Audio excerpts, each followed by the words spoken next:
नमस्कार दोस्तों, राधे राधे। अनु शर्मा क्लासेस में आप सबका बहुत बहुत स्वागत है। आप सबको पता है कि मोहन राकेश द्वारा रचित नाटक आषाढ़ का एक दिन का वाचन हम लोग कर रहे हैं। इसका मूल वाचन, इस नाटक का मूल वाचन हम लोग कर रहे हैं। हमारा जून में एग्ज़ाम होने वाला है, इसलिए हमने सोचा कि आषाढ़ का एक दिन से हमेशा परीक्षा में कुछ न कुछ पूछ लिया जाता है। यह एक इम्पॉर्टेंट नाटक है, तो हम लोग इसका वाचन ज़रूर कर लें। तो चलिए देर न करते हुए हम लोग पढ़ते। यह हमारा चौथा भाग है। इसका 3 भाग हमने पहले ही पढ़ लिया है। अगर आपको इसके पहले वाले भाग देखने हैं तो आप हमारे प्लेलिस्ट में जाकर उसे ज़रूर देखें। चलिए देर न करते हुए हम लोग अपने क्लास को आगे बढ़ाते हैं।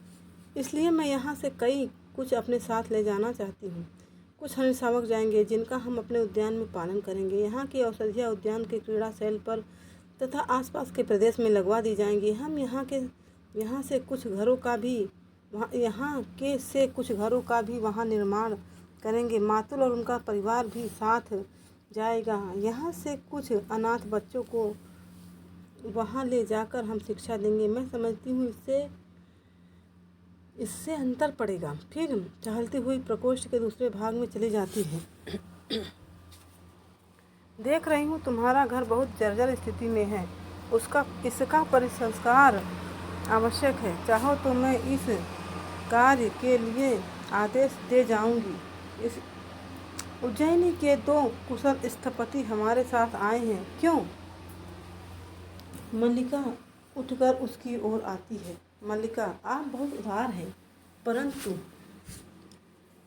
परंतु हमें ऐसे ही घर में रहने का अभ्यास है, इसलिए असुविधा नहीं होती। प्रियंगु, फिर भी चाहूँगी कि इस घर का परिसंस्कार हो जाए। उनके जीवन के आरंभिक वर्षों का इस घर के साथ भी संबंध रहा है। मातुल के घर के स्थान पर मैंने नए भवन के निर्माण का आदेश दिया है। स्थपतियों से कहा है कि वे उज्जैनी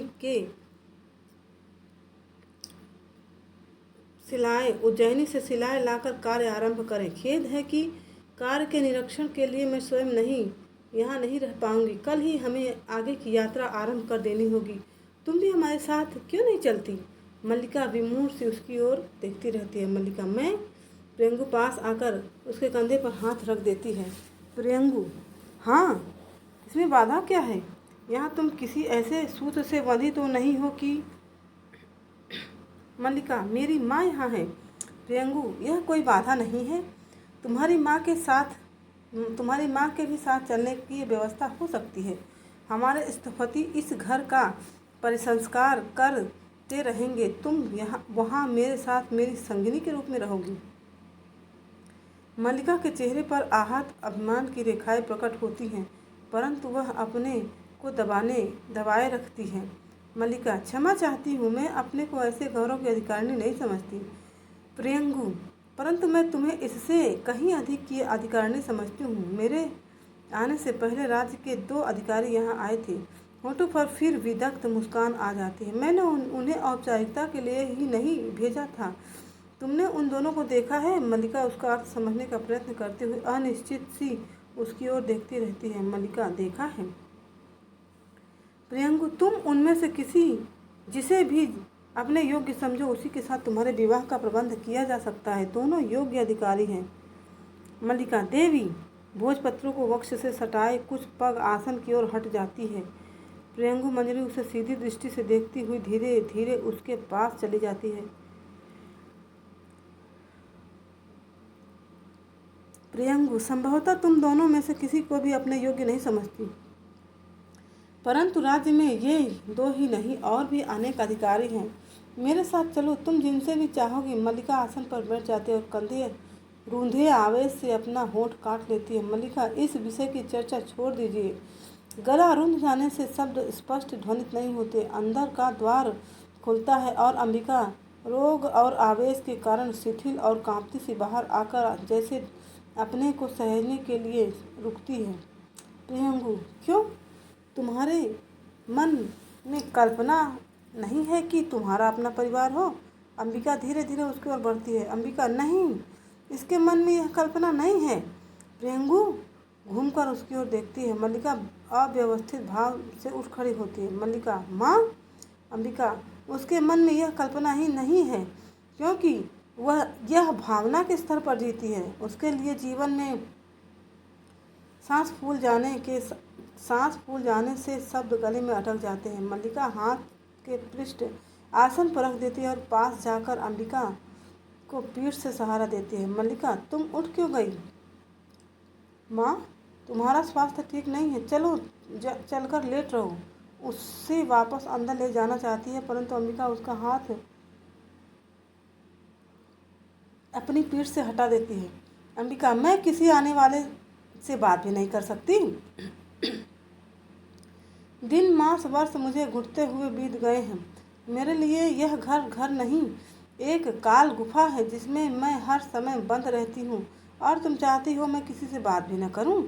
चलने की चेष्टा में गिरने को हो जाती है। मल्लिका उसे संभाल लेती है। मल्लिका, परंतु माँ, तुम स्वस्थ नहीं हो।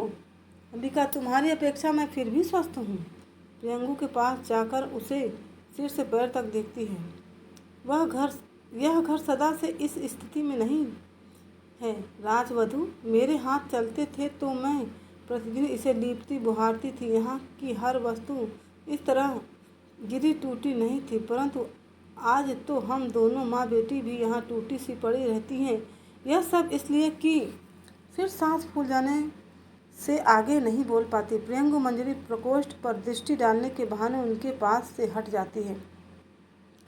प्रियंगु, मैं देख रही हूँ घर की स्थिति अच्छी नहीं है। मल्लिका मेरे साथ चल सकती तो समस्या वैसे ही सुलझ जाती, परंतु अब होठ काटते हुए जैसे सोचने के लिए क्षण भर रुकती है।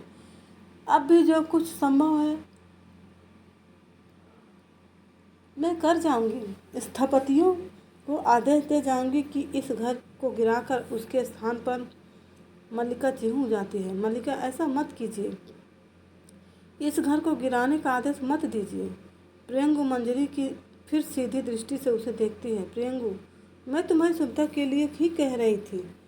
तुम्हें इसमें असुविधा है तो ठीक है, मैं ऐसा आदेश नहीं दूंगी। फिर भी चाहती हूँ तुम्हारे लिए कुछ न कुछ कर सकूँ। इस समय और नहीं कर सकती और नहीं रुक सकती। कल की यात्रा से पहले कई आवश्यक कार्य पूर्ण करने हैं। यूँ तो इस समय भी अवकाश नहीं था, पर मैंने आना आवश्यक समझा। वे पर्वत शिखर की ओर घूमने गए थे, मैं उस बीच इधर चली आई। अच्छा। मल्लिका की उंगलियां उलझ जाती हैं और आंखें झुक जाती हैं। अंबिका अपने आवेश में दो एक पग प्रियंगु की ओर बढ़ जाती है। अंबिका, मैं तुमसे कुछ कहना चाहती थी राजवधु। तुम्हें बताना चाहती थी कि हम लोग खांसने लगते हैं और शब्द खांसी में डूब जाते हैं। प्रियंगु मंजरी द्वार के पास मुड़कर उसकी ओर देखती है। प्रियंगु, मैं आपका कष्ट समझ रही हूँ। जो भी सहायता मुझसे बन पड़ेगी अवश्य करूँगी। इस समय अनुजा प्रतीक्षा कर रहे हैं, इसलिए गंभीर मुस्कुराहट के साथ मल्लिका को देख कर सिर हिलाती और चली जाती है। अंबिका आवेश से शिथिल उस ओर देखती रहती है, फिर गिरती सी आसन पर बैठ जाती है और कुछ पन्ने उठाकर मल्लिका की ओर बढ़ा देती है। अंबिका, लो मेघदूत की पंक्तियाँ पढ़ो। इन्हीं में न कहती थी उसके अंतर की कोमलता साकार हो उठी है। आज इस कोमलता का और भी साकार रूप देख लिया। मल्लिका ठगी सी उसकी ओर देखती रहती है। आज वह तुम्हें तुम्हारी भावना का मूल्य देना चाहता है तो क्यों नहीं स्वीकार कर लेती। घर की भित्तियों का परिसंस्कार हो जाएगा और तुम उनके यहाँ परिचारिका बनकर रह सकोगी। इससे बड़ा और क्या सौभाग्य तुम्हें चाहिए। मल्लिका, राजकन्या की अपनी जीवन दृष्टि है माँ, उसके लिए और कोई कैसे उत्तरदायी है। अंबिका, परंतु राजकन्या के यहाँ आने के लिए कौन उत्तरदायी है। निसंदेह वह उस किसी की इच्छा के बिना यहाँ नहीं आई। राज्य के स्थपति ने घर की भित्तियों का पर संस्कार कर देंगे। आज वह शासक है, उसके पास संपत्ति है। उस शासन और संपत्ति का परिचय देने के लिए इससे अच्छा और क्या उपाय हो सकता था। मल्लिका, परंतु माँ। अंबिका, माँ कुछ नहीं जानती, कुछ नहीं समझती। माँ भावना की गहराई तक नहीं जाती। माँ। फिर खांसी उठ आने से आगे नहीं बोल पाती। विलोम बाहर से आता है। विलोम, इस तरह स्तब्ध क्यों हो अंबिका। आज तो सारा ग्राम तुम्हारे सौभाग्य पर तुमसे साध्वी स्पर्धा कर रहा है। अर्थपूर्ण दृष्टि से मल्लिका की ओर देखता है। मल्लिका आंखें बचाकर दूसरी ओर हट जाती है। राजकीय पशु पक्षी राजकीय पगधूलि घर में पड़ती है तो गौरव का अनुभव करते हैं। ऐसा अवसर हर किसी के जीवन में कहाँ आता है अंबिका। यह अवसर देखने के लिए ही तो मैंने आज तक का जीवन जिया है। इतना बड़ा सौभाग्य हमारे क्षुद्र जीवन में कहाँ समा सकता है। उठ खड़ी होती है। चलो मैं स्वयं चलकर सारे ग्राम में इस सौभाग्य की घोषणा करूँगी। हमारे वर्षों के अभाव और दुख का कितना बड़ा फल लाए हैं कि राज्य के स्थपति हमारे घर की भित्तियों का परिसंस्कार कर देंगे। विलोम बैठ जाओ अंबिका, आज ग्राम के पास तुम्हारी बात सुनने का अवकाश नहीं है। टहलता हुआ झरोके के पास चला जाता है। ग्राम के लोग आज व्यस्त हैं। उन्हें बाहर से आए अतिथियों के लिए कई तरह की सामग्री जुटानी है। अतिथि आज यहाँ के पत्थर तक बटोर कर ले जाना चाहते हैं। यहाँ के पत्थर आज बहुत मूल्यवान समझे जाने लगे हैं। मल्लिका, यहाँ के पत्थर पहले भी मूल्यवान थे आर्य विलोम। यह और बात है कि पहले किसी ने उनका मूल्य समझा ही नहीं। अंबिका आवेश में कई पग उसकी ओर बढ़ जाती है। अंबिका, तो जाकर तुम भी बटोर क्यों नहीं लेती? संभव है फिर लोग यहाँ कोई पत्थर शेष न रहने दें और तुम्हारी भावना के लिए कोई आधार ही न रह जाए। मल्लिका, बैठ जाओ माँ, बैठ जाओ माँ, तुम्हारा स्वास्थ्य ठीक नहीं है। उसे बाँह से पकड़कर आसन पर बिठा देती है। विलोम, ग्राम में चारों ओर बहुत उत्साह है। यह दिन इस प्रदेश के जीवन का सबसे बड़ा उत्सव है। लोग आज अपने पशुओं की चिंता नहीं कर रहे हैं। वे अतिथियों के लिए भोजन और पान की सामग्री जुटाने में व्यस्त हैं। उस सामग्री में कुछ हरिण शावक भी होंगे जो राज्यसभा के विशेष आदेश पर एकत्रित किए जा रहे हैं। मल्लिका, यह सच नहीं है। विलोम, सच नहीं है? इंद्र वर्मा और विष्णुदत्त को राजकन्या ने स्वयं आदेश दिया है कि मल्लिका, इस आदेश का कुछ और अर्थ भी हो सकता है। विलोम, और अर्थ? क्या और अर्थ हो सकता है? क्या राजकन्या हरिण शावकों से खेला करेगी या उज्जैनी के कलाकार उनकी अनुकृतियाँ बनाएंगे? यह भी एक मनोरंजक विषय है कि राज परिवार के साथ आए राजधानी के कलाकार आज यहाँ की हर वस्तु की अनुकृतियाँ बनाते घूम रहे हैं। यहाँ का कोई पेड़ पत्ता तिनका शेष नहीं रहेगा जिनकी वे अनुकृति बनाकर नहीं ले जाएंगे। मल्लिका, इसका भी कुछ दूसरा अर्थ हो सकता है। विलोम झरोके के पास से हटकर उसकी ओर आता है। विलोम, मैं कब कहता हूँ कि दूसरा अर्थ नहीं है? अर्थ बहुत स्पष्ट है। वे यहाँ की हर वस्तु को विचित्र के रूप में देखते हैं और इस वैचित्र को यहाँ से ले जाकर दूसरों को दिखाना चाहते हैं। मैं, यह घर, ये पर्वत सब उनके लिए विचित्र के उदाहरण हैं। मैं तो उनकी सूक्ष्म और समर्थ दृष्टि की प्रशंसा करता हूँ जो यहाँ वैचित्र नहीं वहाँ भी वैचित्र देख लेती है। एक कलाकार को मैंने यहाँ की धूप में अपनी छाया की अनुभूति बनाते देखा है। अंबिका, यहाँ की धूप में उन्हें अपनी छायाएं अवश्य और सी लगती होंगी। वह कौन सी राक्षसी थी जो किसी जीव को उसकी छाया से पकड़ लेती थी? बोलते बोलते फिर हाँफने लगती है। मैं चाहती हूँ मैं ही वह राक्षसी होती जिससे आज मैं खांसी उठ जाने के से शब्द डूब जाते हैं। मल्लिका पास जाकर उसके कंधों को सहारा देती है। मल्लिका, तुमसे कहा है माँ, तुम विश्राम करो, बात मत करो।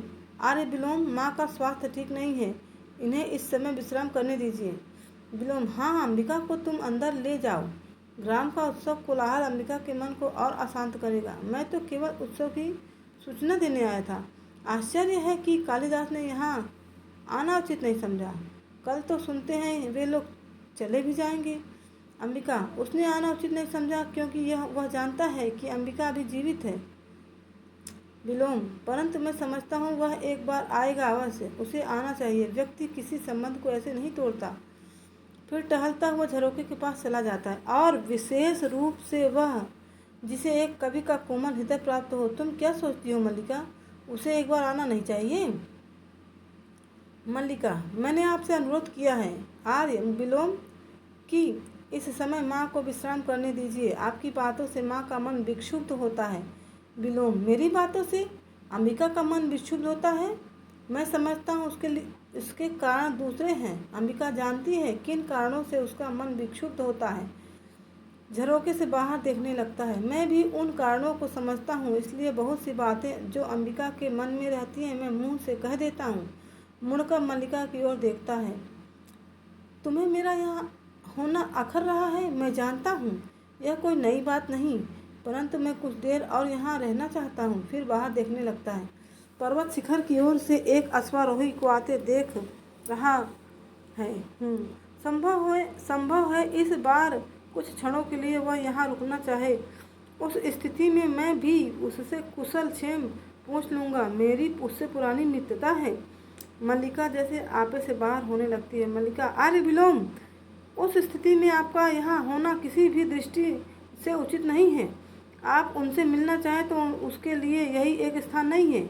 विलोम उसी तरह बाहर देखता रहता है। विलोम, परंतु यही स्थान क्या बुरा है? उसके जाने के दिन भी हम यहीं पर मिले थे।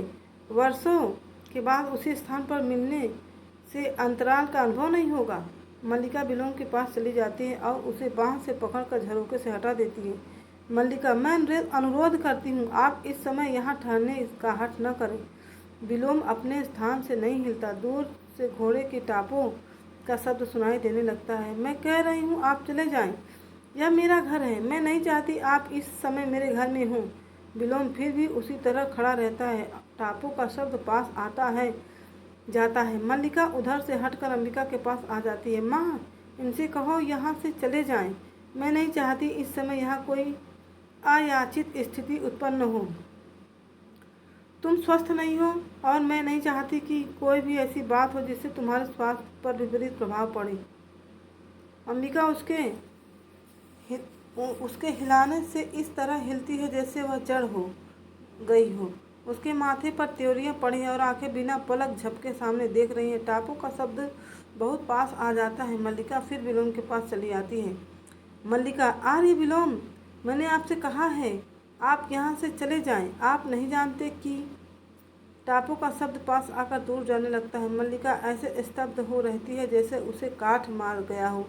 विलोम धीरे से मुड़कर उसकी ओर देखता है। विलोम, चला जाता हूँ।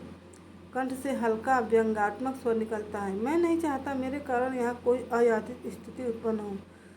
परंतु क्या अयाचित स्थिति उत्पन्न हो सकती है? जान सकता हूँ। झरोखे से हटकर प्रकोष्ठ के बीच में आ जाता है।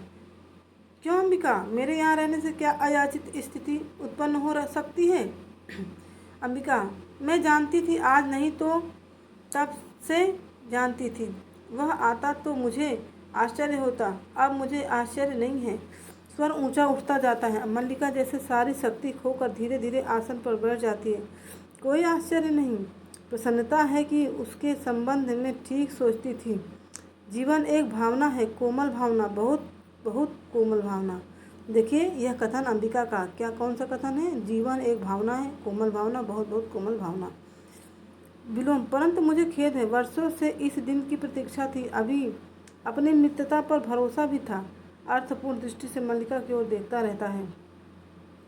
परंतु अब भरोसा नहीं रहा। संभवतः यह मित्रता एक ओर से ही थी। उसने कभी हमें अपनी मित्रता के योग्य नहीं समझा।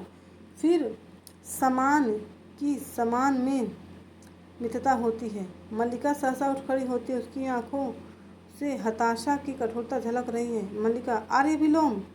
विलोम ऐसी दृष्टि से उसे देखता है जैसे किसी बच्चे से खेल रहा हो। मैं फिर कह रही हूँ आप चले जाएं, अन्यथा वास्तव में यहाँ एक अयाचित स्थिति उत्पन्न हो जाएगी। विलोम ऐसा मुस्कुराकर अंबिका की ओर देखता है। तब तो मुझे अवश्य चले जाना चाहिए। अच्छा अंबिका, तुम्हारे स्वास्थ्य की मुझे बहुत चिंता रहती है। जहाँ तक संभव हो घृत और मधु का सेवन करो। मैंने अभी अभी नया मधु निकाला है। आवश्यकता हो तो मैं तुम्हारे लिए। मल्लिका, हमें मधु की आवश्यकता नहीं है। हमारे घर में पर्याप्त मधु है। मधु पर्याप्त मात्रा में है। विलोम ऐसा? अच्छा। अंबिका क्षण भर दोनों की ओर देखता रहता है, फिर चल देता है। द्वार के पास पहुंचकर फिर रुक जाता है। पर कभी मधु की आवश्यकता पड़ ही जाए तो संकोच मत करना। फिर चला जाता है। मल्लिका क्षण भर सिर झुकाए दबी सी खड़ी रहती है, फिर अपने को संभाल पाने में असमर्थ अंदर को चल देती है। अंबिका का भाव आवेश में हताशा और हताशा से करुणा में बदल जाता है। अंबिका, मल्लिका, मल्लिका, मल्लिका रुक जाती है, पर कुछ भी उत्तर न देकर मुंह हाथों में छिपा लेती है। अंबिका उठकर धीरे धीरे उसके पास आ जाती है और उसे बाहों में ले लेती है। मल्लिका अंबिका के बक्स से मुंह छिपा लेती है।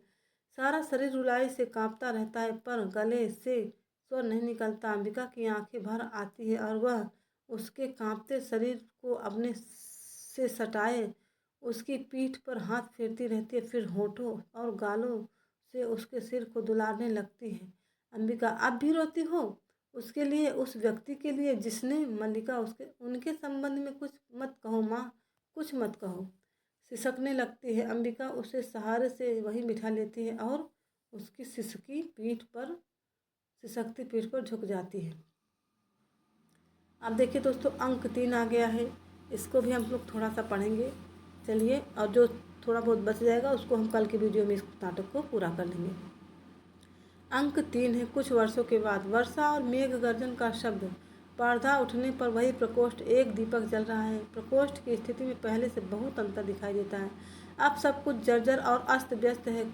कुंभ केवल एक है। पहले 3 कुंभ थे, फिर 2 बचे, अब 1 बचा है। देखिए, है ना, 1 है और उसका भी कोना टूटा है। आसन अपने स्थान से हटा हुआ है और उस पर अब बाघ छाल नहीं। दीवारों पर से स्वास्तिक आदि के चिन्ह लगभग बुझ चुके हैं। चूल्हे के पास केवल 2-1 बर्तन हैं जिन पर स्याही चढ़ी है। एक कोने में फटे मैले वस्त्र एकत्रित हैं। प्रकोष्ठ में कोई नहीं है। मातुल भीगे वस्त्रों में बैसाखी के सहारे चलता हुआ आता है। चारों ओर दृष्टि डालकर एक लंबी सांस लेता है। नकारात्मक ढंग से सिर हिलाता है और प्रकोष्ठ के बीचों बीच आ जाता है। मातुल, मल्लिका। मल्लिका का स्वर अंदर से सुनाई देता है। मल्लिका, कौन है? मातुल, मैं हूँ। मातुल, देखो वर्षा ने मातुल की क्या दुर्गति की है। सिर से और वस्त्रों से पानी निचोड़ने लगता है। मल्लिका अंदर से आती है। उसके वस्त्र फटे हैं, रंग पहले से काला पड़ गया है और आंखों का भाव भी विचित्र सा लगता है। उसके व्यक्तित्व में भी प्रकोष्ठ की सी ही जीर्णता है। किवाड़ खुलने पर अंदर का जो भाग दिखाई देता है, वहाँ अब तल्प के स्थान पर एक टूटा पालना रखा है। मल्लिका बाहर आकर किवाड़ बंद कर देती है। मल्लिका, अरे मातुल, आप इस वर्षा में?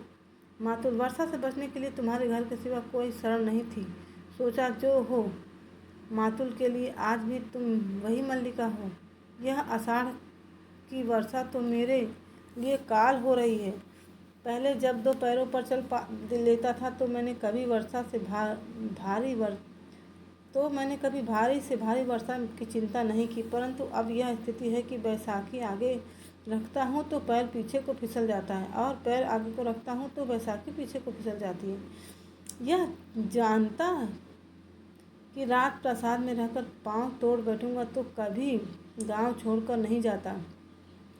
अब पीछे से मेरा घर भी उन लोगों ने ऐसा कर दिया है कि कहीं पैर टिकता ही नहीं। इन चिकने शिला खंडों से तो वह मिट्टी ही अच्छी थी जो पैर को पकड़ती तो थी। मैं तो अब घर के रहते बेघर हो रहा हूँ, न बाहर रहते बनता है न अंदर। उन श्वेत शिला खंडों के दर्शन से ही मुझे प्रासाद का स्मरण हो आता है जहाँ रहकर एक पाँव तोड़ आया हूँ। मल्लिका, खड़े रहने में कष्ट होगा, आसन ले लीजिए। मातुल आसन के पास जाकर बैसाखी रख देता है और जमकर बैठ जाता है। मातुल, मुझसे कोई पूछे तो मैं कहूँगा कि राजप्रसाद में रहने से अधिक कष्टकर स्थिति संसार में हो ही नहीं सकती। आप आगे देखते हैं तो प्रतिहारी जा रहे हैं, पीछे देखते हैं तो प्रतिहारी आ रहे हैं। सच कहता हूँ, मुझे कभी पता ही नहीं चला पाया कि प्रतिहारी मेरे पीछे चल रहे हैं या मैं प्रतिहारी के पीछे चल रहा हूँ। और इससे भी कष्टकर स्थिति यह थी कि जिन व्यक्तियों को देखकर मेरा आदर से सिर झुकाने को मन करता था वे मेरे सामने सिर झुका देते थे। मेरे सामने हाथ से अपनी ओर संकेत करता है। बताओ मातुल, में ऐसा क्या है जिसके आगे कोई सिर झुकाएगा? मातुल, न देवी है, न देवता, न पंडित, न राजा है, तो फिर क्यों कोई सिर झुकाकर मातुल की वंदना करे? परंतु नहीं, लोग मातुल को कि ऐसी क्या मातुल के शरीर से उतरे वस्त्रों तक की वंदना करने को प्रस्तुत थे। और मैं बार बार अपने को छूकर देखता था कि मेरा शरीर हाड़ मांस का ही है या चिकने पत्थर का हो गया है, जैसे मंदिरों में देवी देवताओं का होता है। यहाँ आकर सबसे बड़ा सुख यही है कि न कोई झुकता है, न मेरी वंदना करता है, और न ही मुझे भ्रम होता है कि मैं आगे चल रहा हूँ या प्रतिहारी आगे चल रहे हैं। केवल यह वर्षा मुझसे नहीं सही जाती। मल्लिका, वस्त्र सुखाने के लिए आग जला दूं? मातुल चूल्हे की ओर देखता है, फिर चारों ओर दृष्टि डालता है। मातुल, तुमने घर की क्या अवस्था कर रखी है? अंबिका के न रहने से घर की व्यवस्था ही नहीं रही। यह ठीक है कि प्रियंगु मंजरी ने तुम्हारे लिए कुछ वस्त्र और स्वर्ण मुद्राएं भिजवाई थी जो तुमने लौटा दी। मल्लिका, मुझे उनकी आवश्यकता नहीं थी। मैले वस्त्रों के पास जाकर उनके नीचे से भोजपत्रों का बना ग्रंथ निकाल लेती है और उनकी धूल झाड़ने लगती है। मातुल, और इस घर के परिसंस्कार के लिए भी उसने स्थपतियों से कहा था। मल्लिका, मैंने किसी परिसंस्कार की आवश्यकता नहीं समझी। ग्रंथ रखने के लिए इधर उधर स्थान देखती है, फिर उसने उसे मातुल के पास आसन पर रख देती है। आग जला दूं? मातुल, नहीं, वर्षा थम रही है। बैसाखी लिए हुए झरोके के पास चला जाता है। हल्की हल्की बूंदें हैं। किसी तरह घिसटता हुआ घर पहुंच जाऊं तो वहीं वस्त्र सुखाऊंगा, फिर वही धारा सार कर बरसने लगा तो बस। झरोके से हटकर मल्लिका के पास आ जाता है। तुमने कश्मीर का कुछ समाचार सुना है? मल्लिका गंभीर और स्थिर दृष्टि से उसकी ओर देखती रहती है। मल्लिका, मैं हर समय घर में ही रहती हूँ, कहीं का समाचार कैसे सुन सकती हूँ? मातुल, मैंने सुना है, विश्वास नहीं होता परंतु होता भी है। राजनीति के कुछ भी असंभव नहीं है। राजनीति में कुछ भी असंभव नहीं है। जितना संभव है कि ऐसा न हो उतना ही संभव है कि ऐसा हो। ठीक है दोस्तों, यह किसका कथन है? मातुल का, कि राजनीति में कुछ भी असंभव नहीं है। जितना संभव है कि वह हो उतना ही असंभव कि वह ना हो। और यह भी संभव है कि जो हो वह न हो। मल्लिका अप्रतिम सी उसकी ओर देखती रहती है। मल्लिका, परंतु समाचार क्या है? मातुल, समाचार यह है कि सम्राट का निधन हो गया है। कश्मीर में विद्रोही शक्तियां सिर उठा रही हैं। वहीं से आए एक आहत सैनिक का कहना है कि कालिदास ने कश्मीर छोड़ दिया है। मल्लिका, उन्हें कश्मीर छोड़ दिया है? वैसे ही अप्रतिम सिंहासन पर बैठ जाते हैं और आप पुनः उज्जैनी चले गए हैं। मातुल, नहीं, उज्जैनी नहीं गया। वहाँ के लोगों का तो कहना है कि उसने संन्यास ले लिया है और काशी चला गया है, परंतु मुझे विश्वास नहीं होता। उसका राजधानी में इतना मान है। यदि कश्मीर में रहना संभव नहीं था तो उसे सीधे राजधानी चले जाना चाहिए था, परंतु असंभव भी नहीं है। एक राजनीतिक जीवन दूसरे कालिदास मैं आज तक दोनों में से किसी की भी धूरी नहीं पहचान पाया। मैं समझता हूँ कि देखिए, एक किसकी नहीं समझ पाया, एक कालिदास की, एक राजनीतिक। ठीक है, मैं जब उस विपरीत तक पहुँचने लगता हूँ तो सत्य उस विपरीत के से विपरीत हो जाता है। अतः मैं कुछ समझ पाता हूँ वह सदा झूठ होता है। इससे अब तुम निष्कर्ष निकाल लो कि सत्य क्या हो सकता है, कि उसने संन्यास ले लिया है या नहीं लिया। मैं समझता हूँ कि उसने संन्यास नहीं लिया, इसलिए सत्य नहीं होना चाहिए कि उसने संन्यास ले लिया है और काशी चला गया। मल्लिका आसन के से ग्रंथ उठाकर वक्ष से लगा लेती है। मल्लिका, नहीं, यह सत्य नहीं हो सकता। मेरा हृदय उसे स्वीकार नहीं करता। मातुल, मैंने तुमसे क्या कहा था कि मैं जो कहूँगा वह कभी सत्य नहीं हो सकता, इसलिए मैं कुछ भी नहीं कहता हूँ। वह काशी गया है, यह तो भी मैं झूठा हूँ, नहीं गया तो भी झूठा हूँ, यह तो ठीक है। बैसाखी पकड़ता हुआ चला जाता है। मल्लिका गुमसुम सी आसन पर बैठ रहती है। मल्लिका, नहीं, तुम काशी नहीं गए, तुमने संन्यास नहीं लिया। मैंने इसलिए तुम्हें यहाँ से जाने के लिए नहीं कहा था। मैंने इसलिए भी नहीं कहा था कि तुम जाकर कहीं का शासन भार संभालो। फिर भी जब तुमने ऐसा किया मैंने तुम्हें शुभकामनाएं दी, यद्यपि प्रत्यक्ष तुमने वे शुभकामनाएं ग्रहण नहीं की। ग्रंथ को हाथों में लिए जैसे अभियोगपूर्ण दृष्टि से उसे देखती है। मैं यद्यपि तुम्हारे जीवन में नहीं रही, परंतु तुम मेरे जीवन में सदा बने रहे हो। मैंने कभी तुम्हें अपने से दूर नहीं होने दिया। तुम रचना करते रहे और मैं समझती रही कि मैं सार्थक हूँ। मेरे जीवन की भी उपलब्धि है। ग्रंथ को घुटनों पर रख लेती है। और अब आज तुम मेरे जीवन का इस तरह निरर्थक कर दोगे? ग्रंथ को आसन पर रखकर उद्विग्न दृष्टि से उसकी ओर देखती रहती है। तुम जीवन से तटस्थ हो सकते हो, परंतु मैं तो अब तटस्थ नहीं हो सकती। क्या जीवन की तुम मेरी दृष्टि क्या जीवन को तुम मेरी दृष्टि से देख सकते हो? जानते हो मेरे जीवन के ये वर्ष कैसे व्यतीत हुए हैं? मैंने क्या क्या देखा है, क्या से क्या हुई हूँ। उठकर अंदर का किवाड़ खोल लेती है और पालने की ओर संकेत करती है। इस जीव को देखते हो, पहचान सकते हो? यह मल्लिका है, धीरे धीरे बड़ी हो रही है और माँ के स्थान पर अब मैं उसकी देखभाल करती हूँ। यह मेरे अभाव की संतान है। जो भाव तुम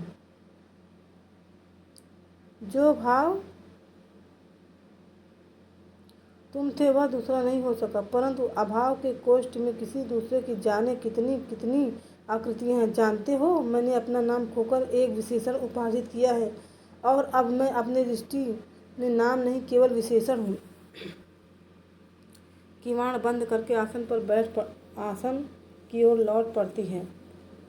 व्यवसायी कहते थे उज्जैनी में अपवाद है, तुम्हारा बहुत सा समय वारांगनाओं के सहवास में व्यतीत होता है, परंतु तुमने वारांगना का यह रूप भी देखा है। आज तुम मुझे पहचान सकते हो। मैं आज भी उसी तरह पर्वत शिखर पर जाकर मेघमालाओं को देखती हूँ, उसी तरह ऋतु संहार और मेघदूत की पंक्तियाँ पढ़ती हूँ। मैंने अपने भाव के कोष्ठ को रिक्त नहीं होने दिया, परंतु मेरे भाव की पीड़ा का अनुमान लगा सकते हो। कहाँ कुहनियाँ आसन पर रख कर बैठ जाती है और ग्रंथ हाथों से उठा लेती है। नहीं, तुम अनुमान नहीं लगा सकते। तुमने लिखा था कि एक दोस्त गुणों के समूह में उसी तरह छिप जाता है जैसे चांद की किरणों में कलंक। देखिए, ये मल्लिका सोच रही है और पंक्तियाँ कालिदास की है। क्या है? एक दोस्त गुणों के समूह में उसी तरह छिप जाता है जैसे चांद की किरणों में कलंक, परंतु दारिद्र्य नहीं छिपता। 100 गुणों कौन नहीं छिपता? दारिद्र्य 100 गुणों में भी नहीं छिपता ही नहीं। 100 गुणों को छा लेता है, एक एक करके नष्ट कर देता है। बोलती बोलती और अंतर्मुख हो जाती है। परंतु मैंने यह सब सह लिया इसलिए कि मैं टूट कर भी अनुभव करती रही कि तुम बन रहे हो, क्योंकि मैं अपने को अपने में न देखकर तुम में देखती थी। और आज यह सुन रही हूँ कि तुम सब छोड़कर संन्यास ले रहे हो, तटस्थ हो रहे हो, उदासीन मुझे मेरी सत्ता के बोध से इस तरह वंचित कर दोगे। बिजली कौनती है और शेष मेघ गर्जना सुनाई देता है। वही आषाढ़ का दिन है, उसी तरह मेघ गरज रहे हैं, वैसे ही वर्षा हो रही है। वही मैं हूँ, वही उसी घर में हूँ, किंतु पुनः बिजली कौंधती है, मेघ गर्जन सुनाई देता है और ड्योढ़ी का द्वार धीरे धीरे खुलता है। कालिदास छत बिछत सा द्वार खोलकर ड्योढ़ी में ही खड़ा रहता है। मल्लिका किवाड़ खुलने के शब्द से उधर देखती है और सहसा उठ भी खड़ी होती है। कालिदास अंदर आता है। मल्लिका जड़ सी उसे देखती रहती है। कालिदास संभवतः पहचानती नहीं हो। मल्लिका उसी तरह देखती रहती। कालिदास प्रकोष्ठ में इधर उधर देखता है, फिर मल्लिका पर सिर से पैर तक एक दृष्टि डालकर आसन की ओर चला जाता है। और न पहचानना ही स्वाभाविक है, क्यों कि मैं वह व्यक्ति नहीं हूँ जिसे तुम पहले पहचानती रही हो। दूसरा व्यक्ति हूँ। बाहें पीछे टिकाकर आसन पर बैठ जाता है। और सच कहूँ तो वह व्यक्ति हूँ जिसे मैं स्वयं नहीं पहचानता। तुम इस तरह जड़ सी क्यों खड़ी हो? मुझे देखकर कुछ आश्चर्य हुआ? मल्लिका किवाड़ बंद कर देती है, फिर खोई सी उसकी ओर बढ़ जाती है। मल्लिका, आश्चर्य? मुझे विश्वास ही नहीं हो रहा कि तुम हो, और मैं जो तुम्हें देख रही हूँ वास्तव में मैं ही हूँ। कालिदास, देख रहा हूँ कि तुम भी वह नहीं हो। सब कुछ बदल गया है। यह संभव है कि परिवर्तन केवल मेरी दृष्टि में हुआ है। मल्लिका, मुझे विश्वास नहीं होता कि यह स्वप्न नहीं है। कालिदास, नहीं, स्वप्न नहीं है, यथार्थ है कि मैं यहाँ हूँ। दिनों की यात्रा करके थका टूटा हारा हुआ यहाँ आया हूँ कि एक बार यहाँ के यथार्थ को देख लूँ। मल्लिका, बहुत भीग गए हो। मेरे यहाँ सूखे वस्त्र तो नहीं है, पर मैं कालिदास, मेरे भीगे होने की चिंता मत करो। जानती हो, इस तरह भीगना भी जीवन की एक महत्वाकांक्षा हो सकती है। क्यों? वर्षों के बाद भीगा हूँ, अभी सूखना नहीं चाहता। चलते चलते बहुत थक गया था। कई दिन ज्वर आता रहा, परंतु इस वर्षा से जैसे सारी थकान मिट गई है। मल्लिका उसके और पास चली जाती है। मल्लिका, बहुत थक गए हो? कालिदास, थक गया था, अब भी थका हूँ, परंतु वर्षा ने थकान कम कर दी है। मल्लिका, तुम सचमुच पहचाने नहीं जाते? कालिदास क्षण भर उसे देखता रहता है, फिर उठकर झरोखे के पास चला जाता है। कालिदास, और तुम भी कहाँ पहचानी जाती हो? यह घर भी कितना बदल गया है, और मैं आशा कर रहा था कि सब कुछ वैसा ही होगा, ज्यों का त्यों यथास्थान, पर कुछ भी तो यथास्थान नहीं है। चारों ओर देखता है, तुमने सब कुछ बदल दिया है, सभी कुछ बदल दिया है। अंबिका, मैंने नहीं बदला। कालिदास उसकी ओर देखता है, फिर टहलने लगता है। कालिदास, जानता हूँ तुमने नहीं बदला, परंतु मल्लिका उसके पास आ जाता है। मैंने नहीं सोचा था कि यह घर कभी मुझे अपरिचित भी लग सकता है। यहाँ का प्रत्येक वस्तु का स्थान और विन्यास इतना निश्चित था, परंतु आज सब कुछ अपरिचित लग रहा है और उसकी आंखों में देखता है। और तुम भी अपरिचित लग रही हो, इसलिए कहता हूँ, संभव है दृश्य उतना नहीं बदला जितना मेरी दृष्टि बदल गई है। मल्लिका, थके हो, बैठ जाओ, आंखों से लगता है तुम अब भी स्वस्थ नहीं हो। कालिदास, बहुत दिन इधर उधर भटकने के बाद यहाँ आया हूँ। कश्मीर जाते हुए जिस कारण से नहीं आया था, आज उसी कारण से आया हूँ। क्षण भर दोनों की आंखें मिली रहती हैं। मल्लिका, आर्य मातुल से आज ही पता चला कि तुमने कश्मीर छोड़ दिया है? कालिदास, हाँ, क्योंकि सत्ता और प्रभुता का मोह छूट गया है। आज मैं उस सबसे मुक्त हूँ जो वर्षों से मुझे कसता रहा है। कश्मीर में लोग समझते हैं कि मैंने संन्यास ले लिया है, परंतु मैंने संन्यास नहीं लिया है। मैं केवल मात्र गुप्त के कलेवर से मुक्त हुआ हूँ, जिससे पुनः कालिदास के कलेवर में जी सकूँ। एक आकर्षण सदा मुझे उस सूत्र की ओर खींचता था जिसे तोड़कर मैं यहाँ से गया था। यहाँ की एक एक वस्तु में जो आत्मीयता थी, वह यहाँ से जाकर मुझे कहीं नहीं मिली। मुझे यहाँ की एक एक वस्तु के रूप में आकार का स्मरण है। फिर प्रकोष्ठ के आसपास देखता है। चलिए, हम लोग आज यहीं तक पढ़ेंगे, आगे का हम नेक्स्ट वीडियो में पढ़ेंगे और कल के वीडियो में हमारा यह नाटक संपूर्ण हो जाएगा। और हाँ, आप हमें बताइए कि आगे आपको कौन सा नाटक पढ़ना है। ठीक है दोस्तों? और हाँ, जाते जाते इतना ज़रूर कहेंगे कि यह वीडियो यदि आपको थोड़ा भी हेल्पफुल लगा हो तो आप हमारे चैनल को लाइक, सब्सक्राइब एंड शेयर ज़रूर करें। राधे राधे दोस्तों।